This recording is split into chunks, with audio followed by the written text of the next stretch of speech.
My mic was off again, so here we are. It's cookies enabled. I'm Will.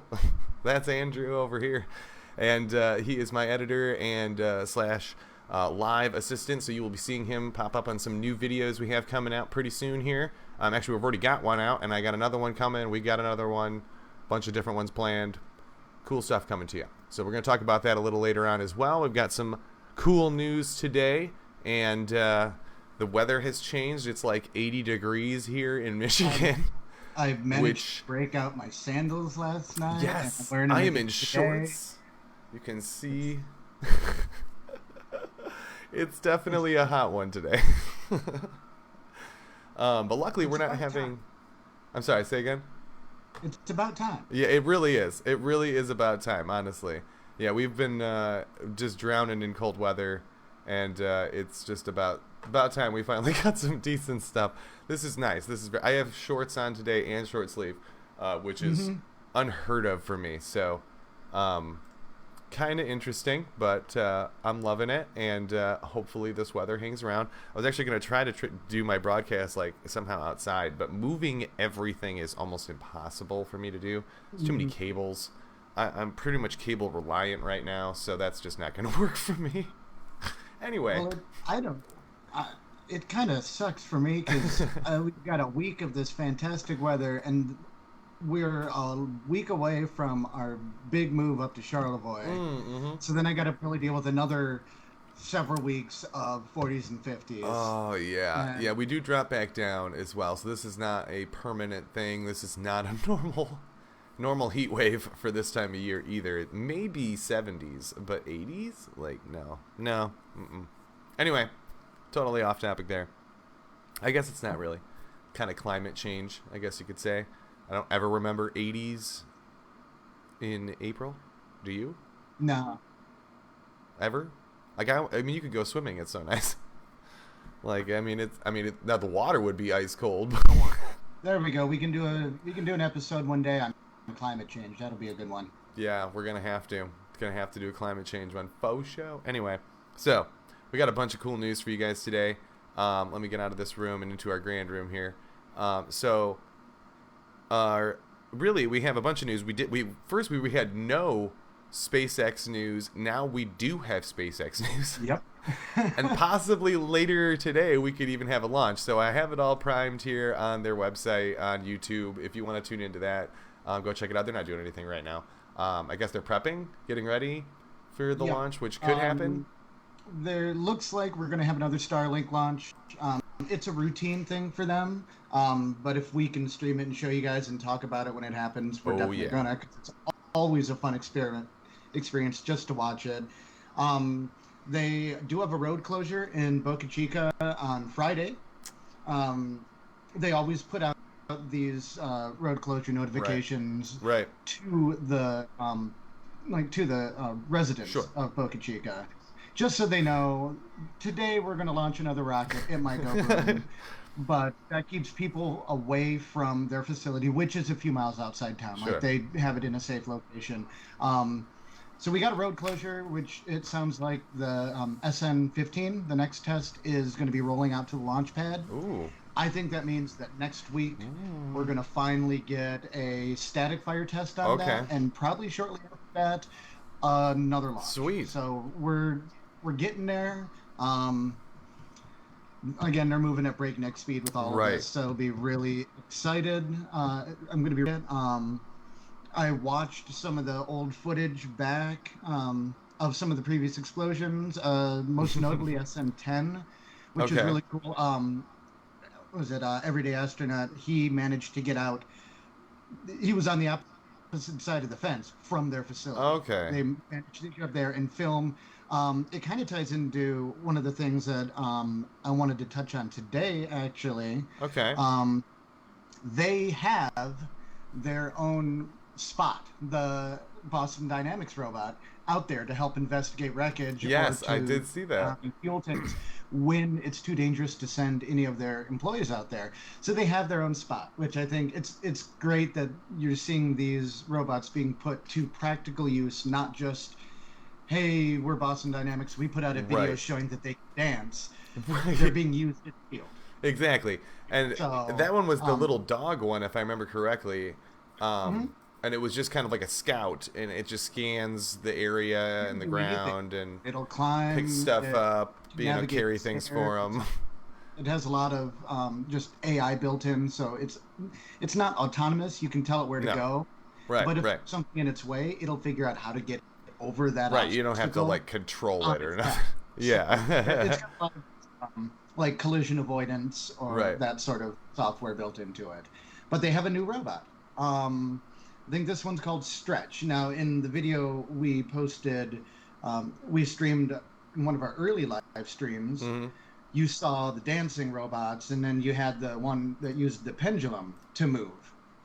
I guess they reworked that, and they needed Right. something that took up a little less room, a little more perfect in its movements, a little more exact, especially for a factory setting. So they have this new one out, and he's called Stretch. And I think Will's got Yep. a video of it. Yep. It's playing right now. It looks It looks pretty cool. It looks kind of like I guess you could say not a forklift, but what's the Iron Man? He had that little assistant guy that was always Dummy. Yeah, and he dummy. Dummy. Yep, he's always gonna burn him or turn him into a trash can or threaten to do something. This could be him. If you spray me again, I'm donating you to a city college. I guess Yeah, you could call it that's Smarty, though. It doesn't it definitely does not look dumb like the alien or in Iron Man. I keep trying to say Alienware, and I don't know why. So yeah, it's definitely like in Iron Man, but way more flexible and more of a jointed arm, as you can see, which I can imagine would be a lot more useful than the one in Iron Man, which was just like a tilt. Kind of one arm mechanism with a grabber on the end. That was pretty much it.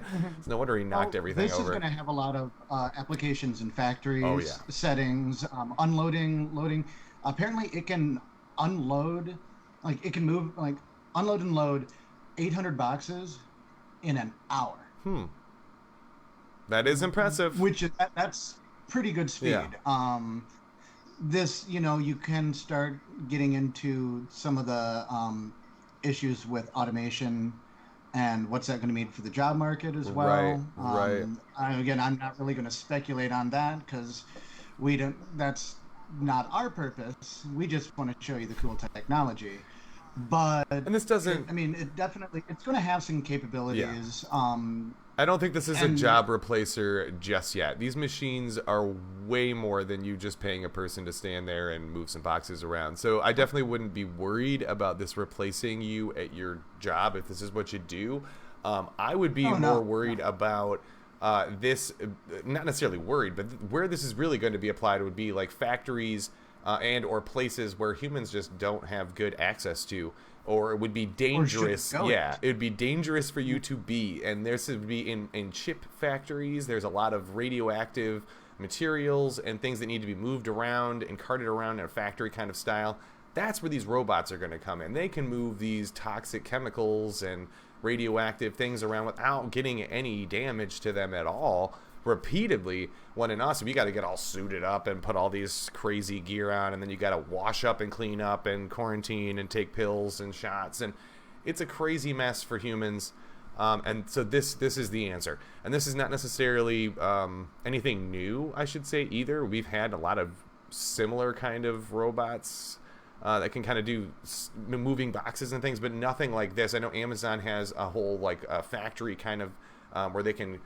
It's more of a shelving unit more than a robotic arm, I guess, is a way of doing it. But they all kind of work together and they can move around, and that's where the boxes are stored and stuff. So that's kind of similar to this, but this is way more of like a actual arm grabbing, picking up, suctioning to things.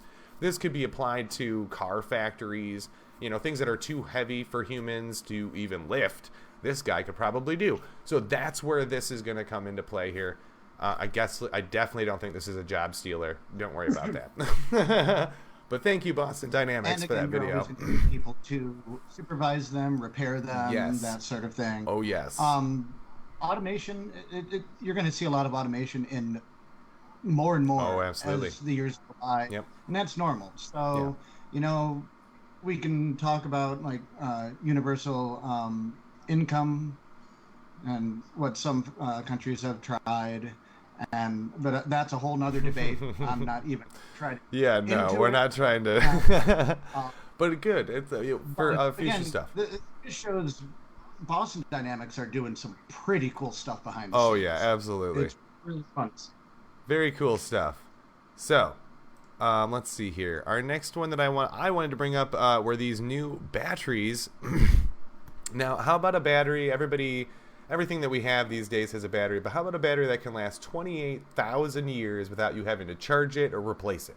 Because that's what these guys are trying to do with diamonds. And so they're taking these nano diamond structures and layering them with nuclear waste. And so that's being compressed down into these tiny little chips that can go onto a motherboard. And if you don't know what a motherboard is, definitely check out our new video that'll be coming out about exploring the inside of your computer and understanding all of that. These could be right on the board, providing you power. The diamonds absorb the radiation through vibration and release electrons onto the circuit. So this is pretty revolutionary. It's not new technology. It's actually really old.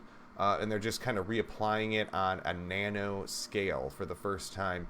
And it's actually usable. The thing is, to get to normal battery power, you would need thousands of these extremely expensive chips. So and they don't output very much power. So right now, they'd be technically great for what was I saying? Smoke detectors, carbon monoxide detectors, machines that need very little power but need to be able to run continuously and all the time for long periods of time. That's exactly what this could even go into security systems at some point as well, for like door access, Windows triggers, motion detectors, pagers, which yes are still around, I know. But yes, this kind of old school technology could definitely. I'm sorry, say that again. I lost you for a second. For the 3 people that still own them. Right. But the company is known as NDB, and they are the ones taking this. This was from a Popular Mechanics article, so it's definitely not full of total baloney. It is pretty legitimate. Hopefully you guys enjoy it. I will post that on our links there for you. Make sure, there we go, turn that off. But I don't know. I wish that they could do something like that for like cell phones and find a way to get the ampage up, and a recharge rate that's reasonable. But I don't know. I mean, I think that's a ways away. I mean, I think we're talking like 10 years to 20 years before they can ramp diamond battery production anywhere near the lithium ion level. You know what I mean? I don't know the output difference there, number-wise, right in front of me or anything, unfortunately.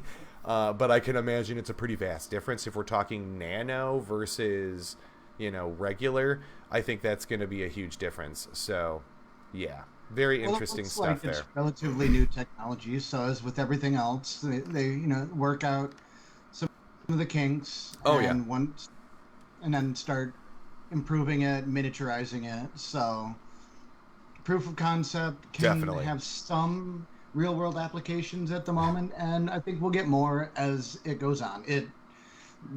Pretty much all of your innovations tend to follow that. Yeah, I would agree. Sort of paradigm, Yeah, I feel like that's usually how it goes. I feel like this is going to have a huge push just for really our AI development as well in the future.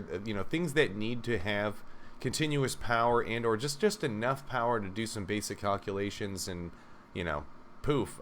So this could be huge. I think you might start seeing that label pop up more and more often. Let me see. We talked about the Boston Dynamics. So, okay, we had some video cut last time. Unfortunately, we were talking about CERN, which is the Large Hadron Collider. So this time I went right. It was all because of BBC. Thank you, BBC. Love you. And Thank you for Doctor Who, I guess is what I can say there. But anyway, so CERN definitely has their own video. So I went and borrowed that for this particular one here. I'm not sure exactly what this video is going to show us. I think it just shows you the basic reactor stuff and the buildups and the tunnels and whatnot. But really what I wanted to talk about, and what pretty much got cut out of our last video, unless you were with us during the live stream, was that they did discover some new particles, or a new particle, I should say. I'm sorry, not particles. And they're always discovering new stuff all the time. I had some really cool images last time and whatnot. Man, I just, yeah, so I wish I could get that posted for you. It is still up on our full Facebook page. You can watch the full video there, uncut. But on YouTube, it is cut. So, sorry. Hopefully it doesn't get cut this time, too. But, sorry, cough, cough, cough. I don't know what they're doing in this video. I think they're doing the upgrades to CERN. Which it did go through an upgrade phase a couple of years ago, I want to say. Yeah, when they first launched it, they did some tests. They ran it only at like a quarter speed, I think, or somewhere low, and then shut it down for like 5 years of upgrades. Right. They had a few issues getting it going. At one point, I don't know exactly how it happened, but if I remember the story properly, a bird managed to drop a small piece of bread into the vacuum chambers, and so they had to shut it down. There were some helium leaks through it. Some weird stuff happened. That explains the new cork. It was a bread cork. I don't know. It was the pigeons. Up, down, strange, left, right, and rye. For real. But no, they've done a lot of upgrades. They've swapped parts out. But I mean, around the circumference, there are 4 major sensors, and these things, just giant rings of detectors. Because when these protons hit each other, even though they're that small, they're going so close to the speed of light. They put out massive amounts of energy, but it's still, you're looking for such tiny particles that exist for such a short period of time that they need these detectors to be as sensitive as possible. Right. And it still blows my mind how someone was even able to design this thing. Yeah, it really blows my mind too. I mean, it really is amazing how they were able to kind of squeeze all of this.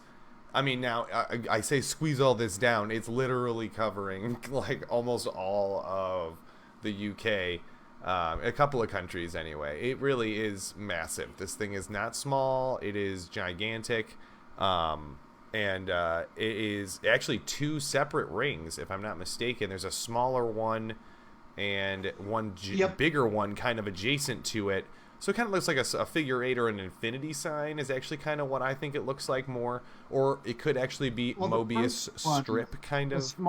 The first one is mainly spinning up those particles to a certain speed before they feed them into the main loop. Again, there's massive superconducting magnets that create a strong enough magnetic field, so when this proton's going around, it doesn't have to bounce off a mirror.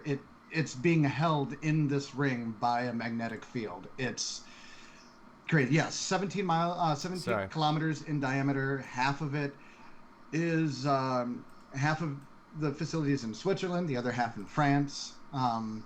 CERN stands for, I forget exactly what it is, but it's the European Particle Research. So it's in French. So the acronym... Yeah, good luck with that. I'm sorry. The acronym doesn't match with what it's called in English, but it does with what it's called in French. Yeah, in French it sounds great, but in English it's like, wait, what? Wouldn't it be like... Yeah. It would. But that's okay. I know I'm going to screw it up, so I'm not even going to try. I'm so sorry. SpaceX went from a reminder to an actual paused screen where it's like floating through the air. Yep, so I put that up on the screen. I put that up on the screen for you guys. Organization for Nuclear Research. Ooh. So, oh, here we go. It's doing something.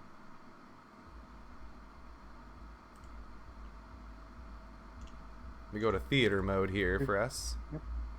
Oh, here we. Yep, we're.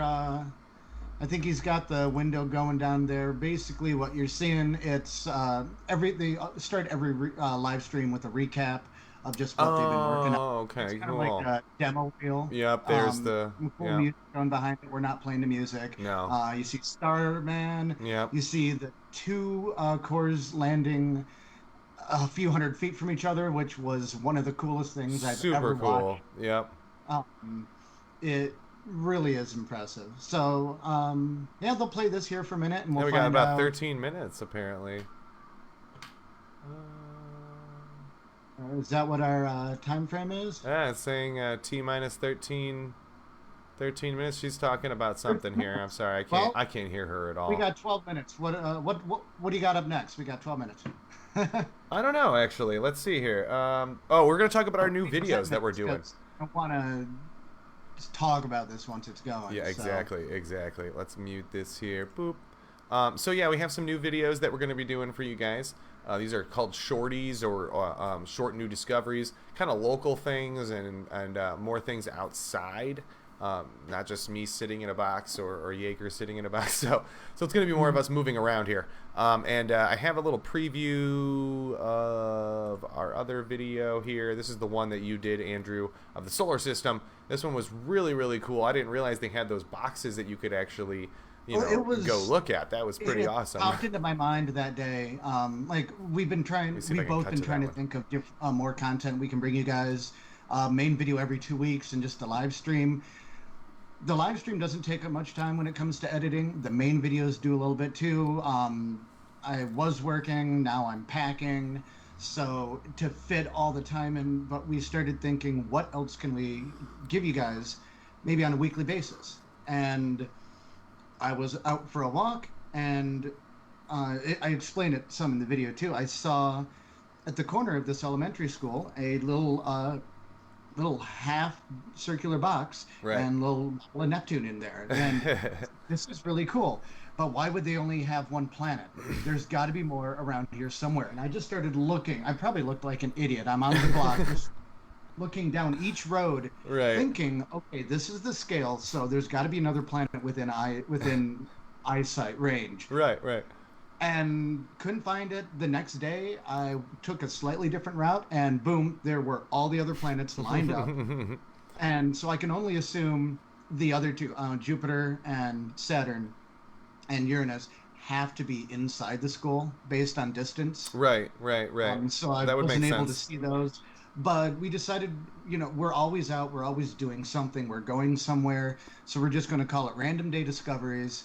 It's if we discover something that we think you guys will enjoy, that's just cool, then we're going to show you. Yep. Pretty Uh, much. I'm moving up to Charlotte. I'm going to be around a bunch of big boats, docks. Mhm. There's a cement plant, so I can whip out my phone, Oh yeah. film There's 5 so minutes, much up there edit that's it in 10 undiscovered. minutes, and get it up for you guys. Oh, Same yeah. with Will. He's in Grand Rapids. There's a lot of cool stuff there. Oh yeah. So we're going to try it out. This will just be us showing you what we find. It still definitely give us topics for other videos. Absolutely, please.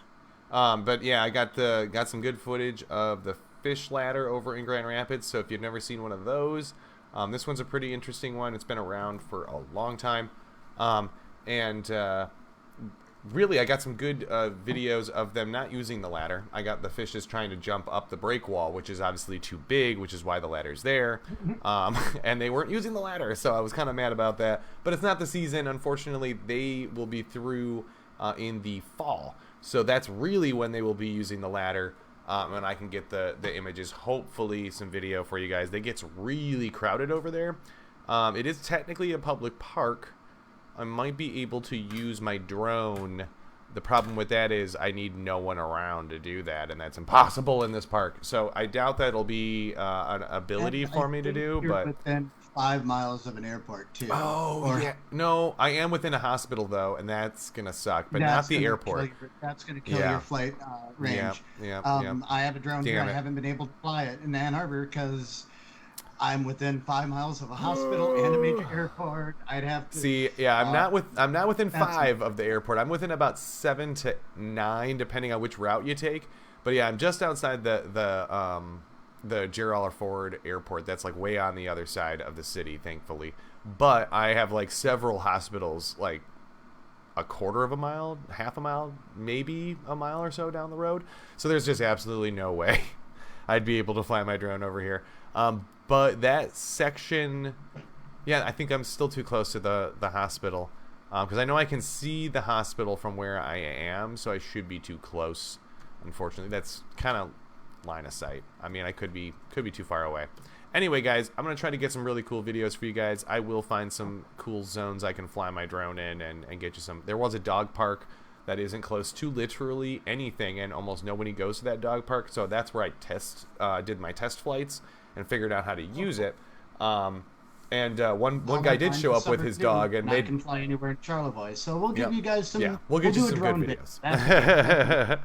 We'll definitely do that too. But those are going to be shorter videos. I noticed that our viewers were, skipping around a lot, only getting about maybe 3 to 5 minutes at a time, and then having to come back. And I know our videos, even our main ones, are kind of long. They're about maybe 10 to 15 minutes, and these can get really long. So, and we're covering a ton of topics. So those short videos are going to be really, small discoveries, or even already maybe things we've already covered, just broken down into tiny little clippets for you guys, just to be fun and cool, and maybe something funny or interesting.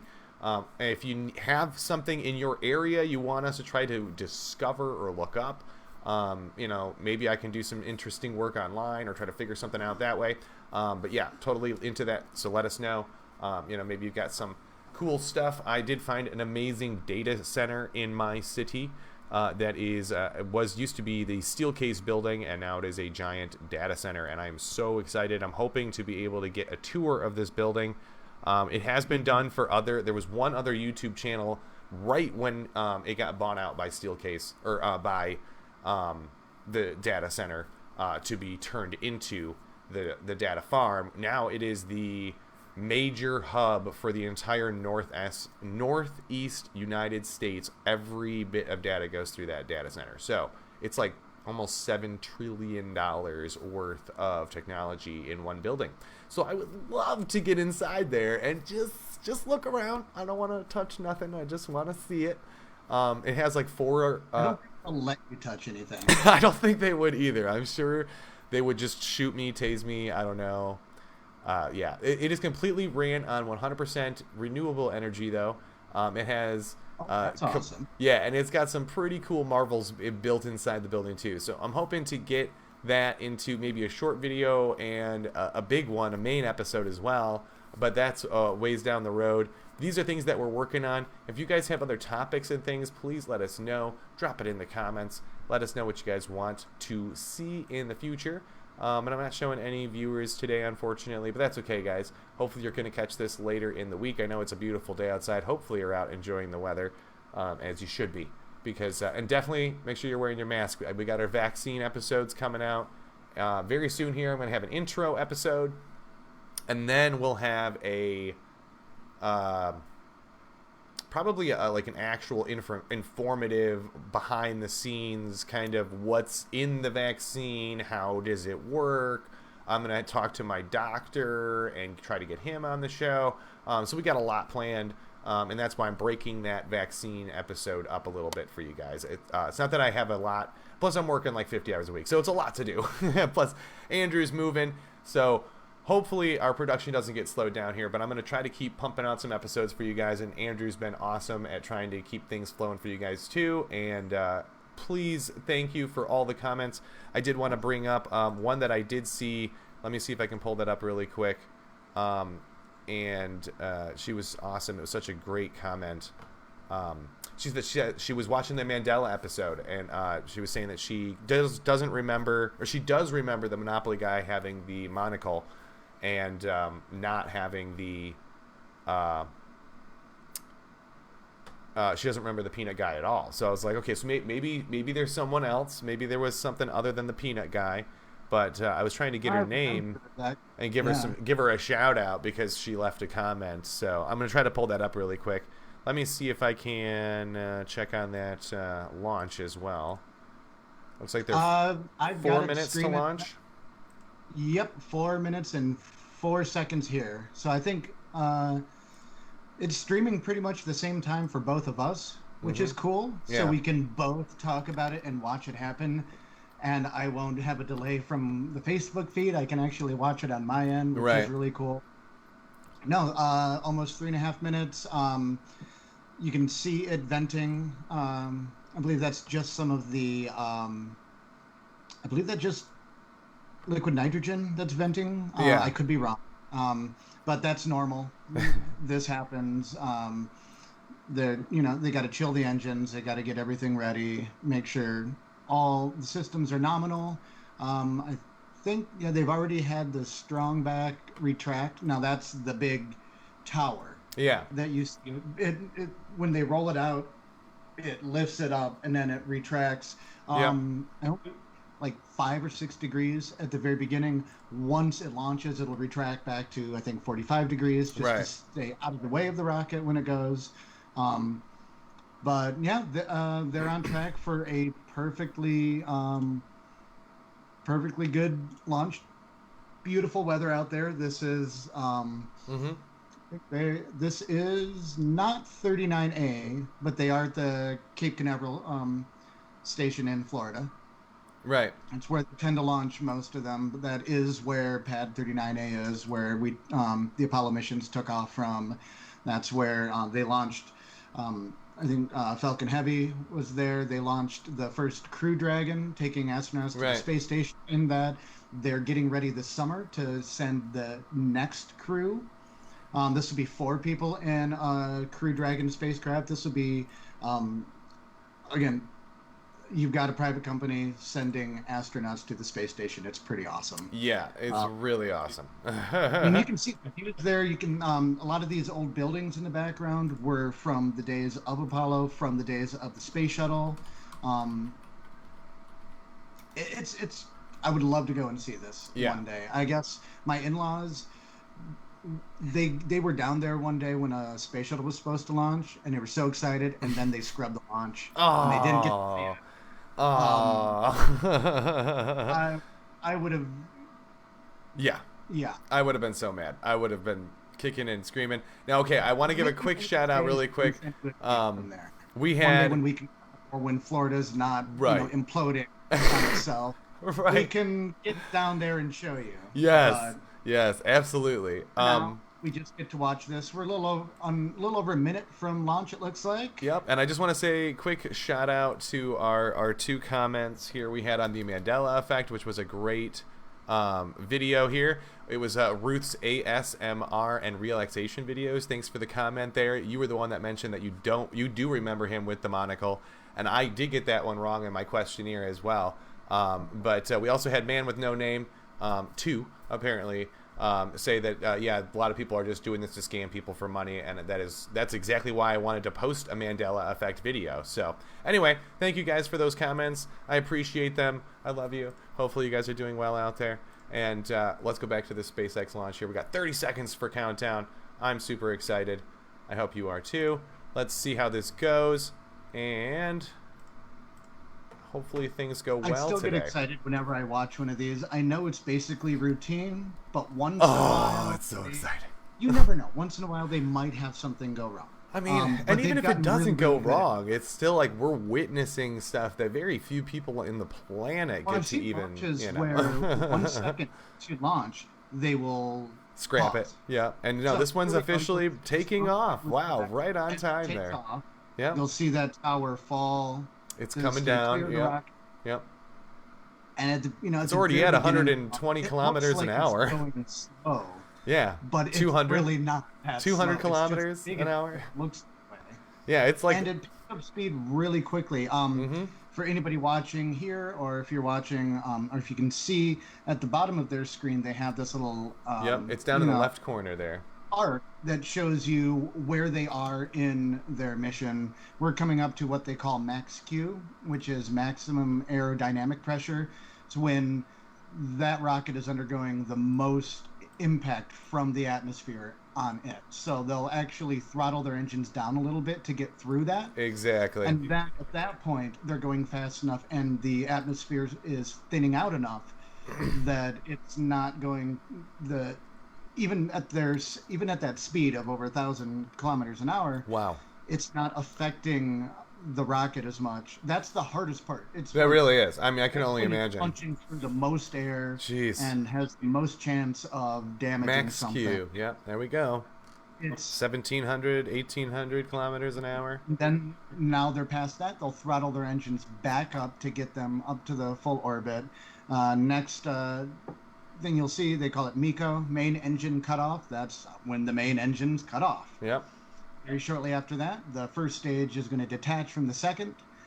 And the second stage is going to keep going to get these satellites into low Earth orbit, where they'll eject out of the payload bay. You'll see the fairings disappear. Man, that's so and those cool. fairings, they try to catch them with giant nets on boats, which is really It's cool. going 4,000 kilometers an hour.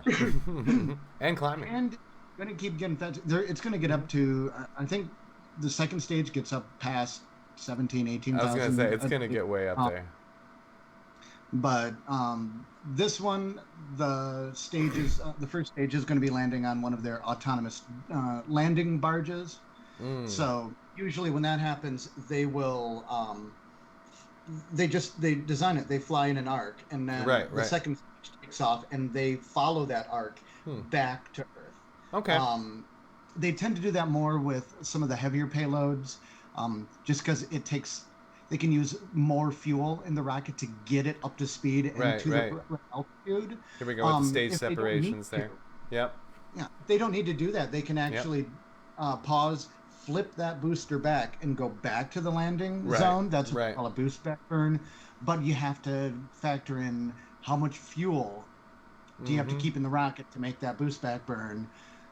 And they can't do that when you're taking something like this into either low Earth orbit, geosynchronous orbit, or if the payload is too heavy and you need every ounce of fuel to get it up.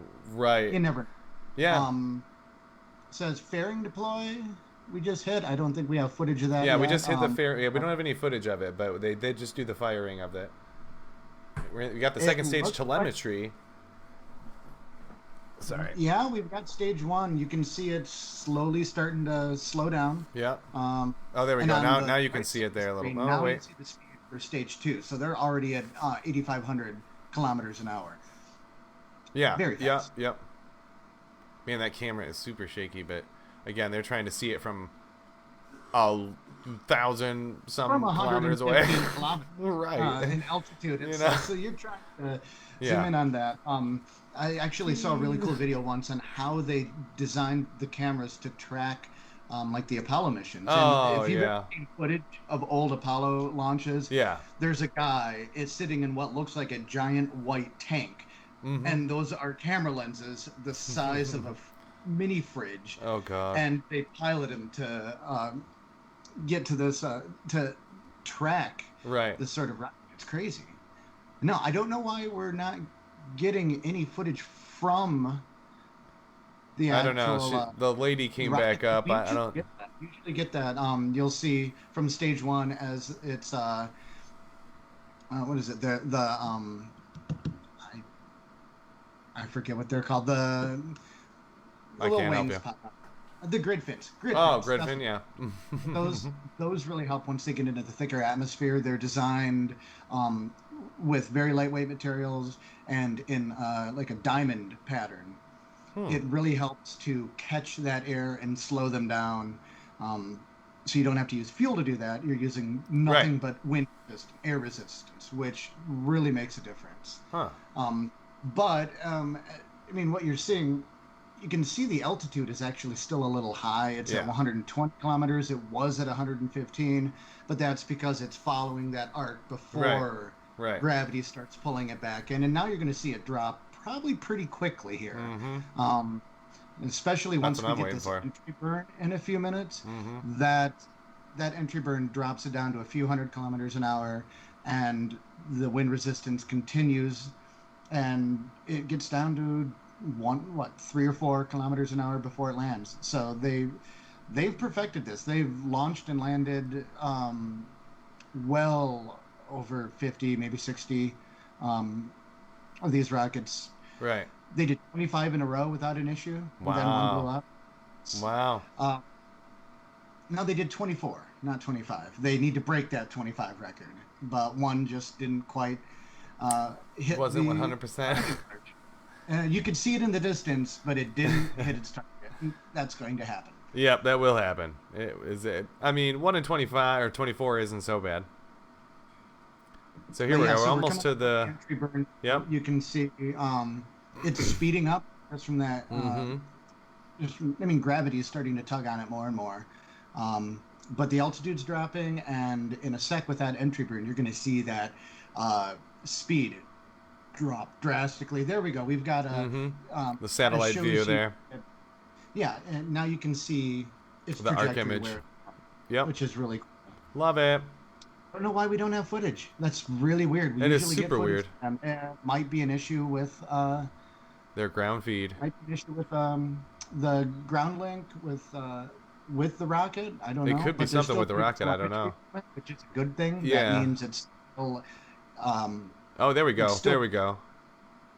Now we got an image of the engines. Yeah, there we go. All right. Well, that's stage 2. It's not stage 1. That's the stage that's still pushing those satellites into their orbital trajectory. But I really wish we could get some footage. I don't know why. Oh, there we go. Yep, there we go. There we go. Yep. Everybody. You can see those grid fins, the yep. diamond cutter that we're talking about.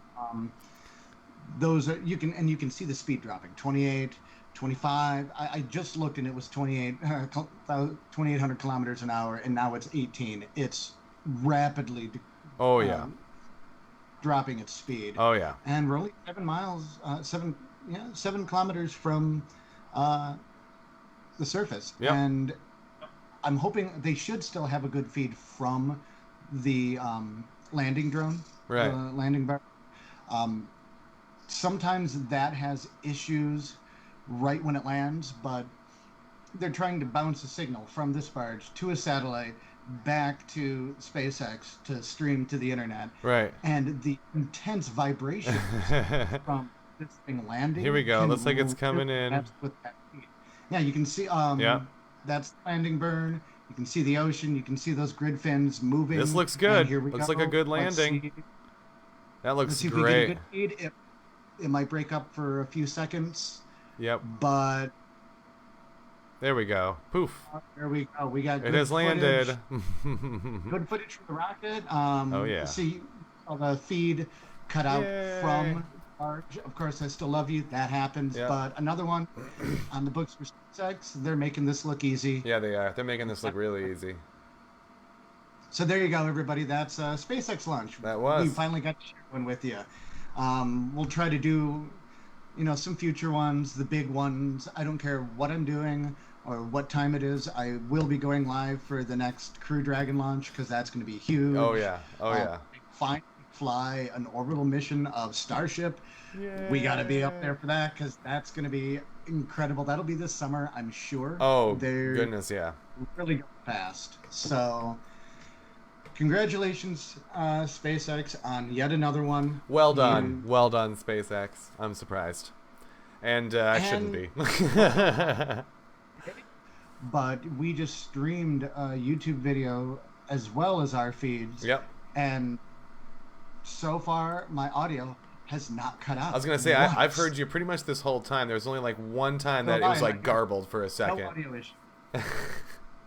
But I'm so happy things went well today. Definitely check out our new short videos that will be popping up every now and then, as well as our main episodes. We've got the Mandela Effect. We've got the history of computers, history of video games. Those are great ones as well. We've got a bunch of good videos out there, guys. Please go through our library. Let us know what you like, what you don't like, what you want to see in future episodes. Please leave a comment. If you got the time, I would really like to know what you guys thinking. And, if you want to see more of something, less of something, a deeper insight on how certain things work, let us know. That's what we're here for. And that's what I'll be doing. So I got some future episodes. I think the next one will be Inside the Computer, or Understanding Your Computer, which you'll be learning about my old rig that I have over here. I love her to death, but man, she is definitely seen better days. So it looks like I'll be upgrading her pretty soon, hopefully in the next couple of months as well. If my sister is getting her new computer parts, I might be salvaging her older ones, which are just barely newer than this. So I'm gonna take them. Maybe after you put out yours showing computer internals and your rig, I might do one of the random day discoveries and open up my old Mac Do Pro. it. That could be Do fun. Do it. I've got the old, like the 80-pound aluminum behemoth. Oh yes. And that's just sitting over there. Maybe I'll film that later this week. But that way you guys can really see the difference in how some of these machines are built. This thing doesn't really have cables. Everything's designed to fit into slots. Yep. I'm going to say that it's better. That's your prerogative. So yeah, I'm a Mac guy. I am. I got nothing against Macs. I just prefer my PC. That's just how I am. I owned my MacBook Pro for a long time, and I loved it to death, actually. And I actually miss it. It was a really good machine. It was probably one of the best laptops I ever owned. Even when the graphic card died, it still ran. Well, if we debate this enough, we get people commenting on it, and that adjusts the YouTube algorithm, and then we get more views. So I'm just going to say it, PCs suck. No, they really don't. No, I mean, it really is depending. Tell us what do you guys use. Do you use Mac, PC, Linux? What do you prefer, and why? Like, what's better? Have you tried them all? Have you not? You know, I've gotten a handful of the touch. I don't really care for the Chromebook so much. I don't really get this. Why would I spend $300 on like a literal? It's like a Raspberry Pi into a laptop with a screen. Well, it's good for people on a budget, especially. They made a ton of money throughout the pandemic, though, because students e-learning, for distant learning, and they're great for that, actually. But some school districts were buying them up. Yeah, others. That's how they should be doing it. I think. I mean, these are cheap enough that the school systems were already buying MacBooks and stuff like that. So if they can afford a MacBook, they can totally afford Chromebooks for every kid. That is not unheard of. In fact, those Chromebooks probably cost less than most of the books that they have to buy. Like, I mean, there's stories too of private donors in cities, like some millionaire that says, you know what, these kids need to learn. Yep. I'm just going to go order 200 Chromebooks and drop them off at the local elementary school and say, here, give them out to your students. Right. Or they would lease them out, not even lease them out, just, lend them out. Now, like a library book. Now, the only reason why I'm not saying, like, go get that's pretty good. You can get a $200 basic tablet to do your schoolwork on, and that's good. And they work for some people. Yep. I don't mind them, honestly, but it's not enough for me. I can't take for what it. I need to do. Yeah. I feel like it's my phone, but on a computer, and I don't like that setup. To me, that is clunky at best. And unless it's a touch screen, is the only time I found a Chromebook actually kind of worked for me, and I actually kind of enjoyed it when I could touch the screen, but without that feature I found it extremely clunky, and I felt like it took a lot more clicks just to do the same thing on a PC or a Mac very easily. It's usually 1 or 2 clicks to get to like Word on a PC or a Mac, sometimes even less. Sometimes it's like a keystroke and poof, there it is, so that's where I felt like there was a definite downside. But for kids and education, that's exactly what they need. They need an internet connection.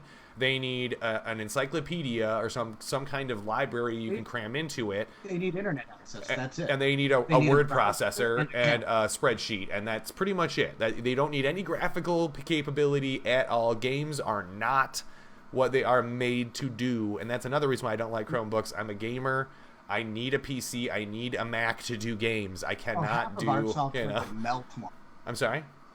Half of our software would melt one. Yeah. Oh my God. Yes. I don't think anything I'm running right now. Would just be like, no, I'm not dealing with this. I'm broke. Yes.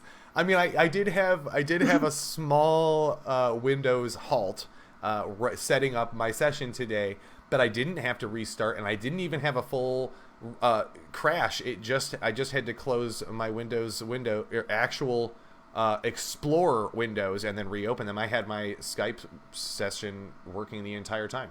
My camera was working, my mic was working, nothing. So I mean, that's the difference between Windows now and what it used to be. If this was when Windows 98, I would have been on fire a long time ago. Like, I mean, it definitely wouldn't have been able to handle anything that I'm throwing at it now. But same thing goes for Macs and Apples. I mean, they have changed drastically over the years. Unfortunately, I feel like they're just getting to the point of, do they change drastically again, or do they try to catch up, or I don't really know. I really want Apple to throw something awesome, and I think they got something big planned, but I don't know what, and I really think it's going to be something pretty kick-ass, but I have no clue. I hope so. It's about time they come up with something really crazy, so I'm hoping we get something cool. Yeah, I'd be surprised if they don't.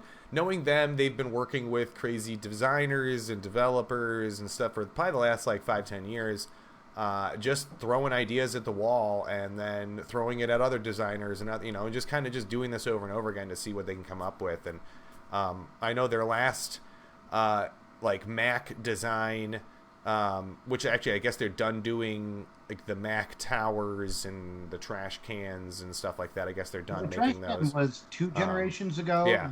I think keeping that. I think they're going to probably.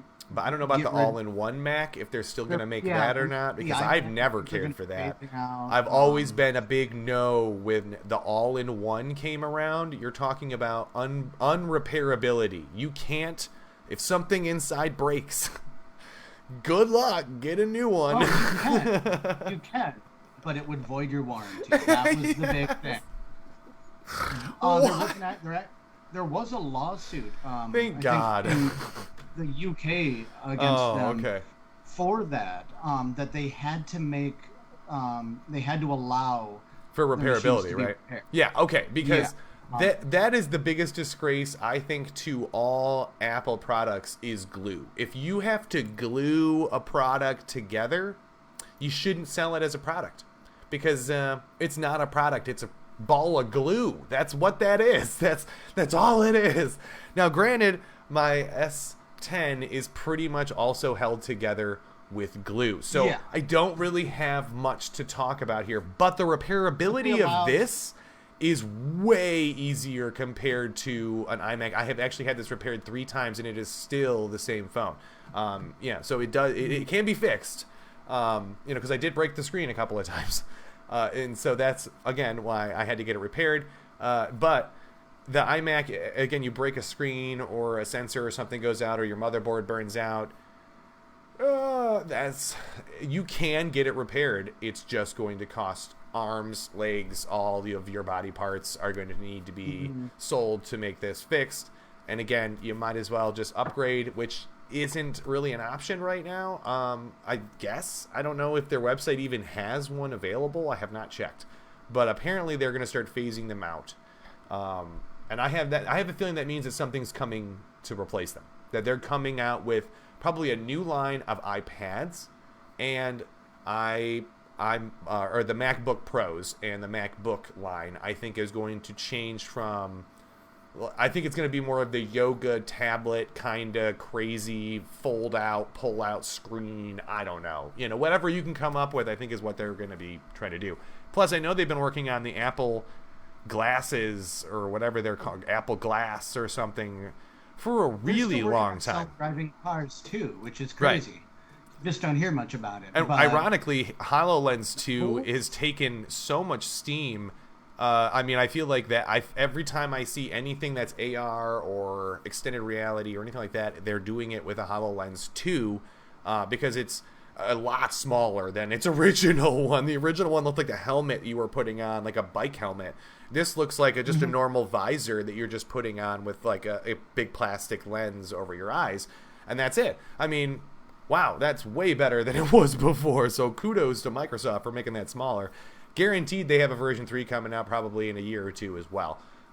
They have not stopped ever since they started making Connect 1.0 right there, and then Connect 2.0 came out and failed miserably. They started making HoloLens, which they pretty much took all the same specs from that and crammed it into a headset, and that was HoloLens. So, and now you have HoloLens 2, which is a smaller version of Connect 2.0. Built onto your face. How cool is that? Mind-blowing. Oh my god. Cool stuff. Anyway. Well, we'll see what they come up with. Yeah. And we'll definitely talk about it when it does. Yes, yes. Good or bad, we will And have something to talk about. we're almost to summer, so we'll have like E3 hopefully this year, and the Consumer Electronics Show, CES. I'm always stoked to see what they have here. Hopefully we'll get to see a diamond battery in actual working function at CES this year. I would be really surprised if we don't even see a prototype or a stand or something. I used to know some people that lived Apple will have their developers conference. I know that. Oh my gosh, yes, yep. So there's a lot of big things coming up this summer. I think we're going to get some cool stuff. So excited, so excited. Now I am on Xbox. As you guys know, I have all my Xboxes back here, and I do have a PlayStation account with the same name. I just don't have anything other than a PlayStation 1 right now, so good luck trying to get me on that. But if I do get a PlayStation 5 or any of those things in the future, these are my gamer tag is listed under my name down there on the screen, Bond007RQ. You can friend me on Microsoft or on any of the things you'll find me. That is my screen name. Go right ahead and use it. You can email me directly. Same with me. Yep, and that's... I'm on all social media, Instagram, Twitter, all that. Find us. Yeah. So yes. Back next week for another one? Yes. Definitely. We didn't. One thing I forgot about this week, and so I'm going to give a sneak preview. Just a spoiler. Next week, I'm going to shit on King Kong versus Godzilla. Oh no, you're not. Because I liked it. Let's battle it out. Right now, next week will be spoilers. But yes. It was fun. There was a lot of problems with this movie. I guess the only way I can put it is I put this in the same vein as the Transformers movies and the... Okay, wait a minute. Are we talking like Dark Side of the Moon? Because I couldn't stand that one. Where it was fun, but... With the dinosaurs? I'm going to take some jabs next week. So come and join us next week. I can't wait. I'm gonna rewatch it like 3 more times now just so I can be prepped to fight you like Kong. Well, then let's make that next week's big debate. Let's see what we think. I'll watch it again. You watch it again. We'll go from there. Anybody who's watched it, let us know what you think. Come on in next week. Leave us some comments. Oh, yeah. Tune in. But thank you all for watching. Hope we all learned something new today. And again, check out our old episodes and our short episodes that will be coming out once a week here. And thank you guys for tuning in. We will see you all later. Take it easy, guys.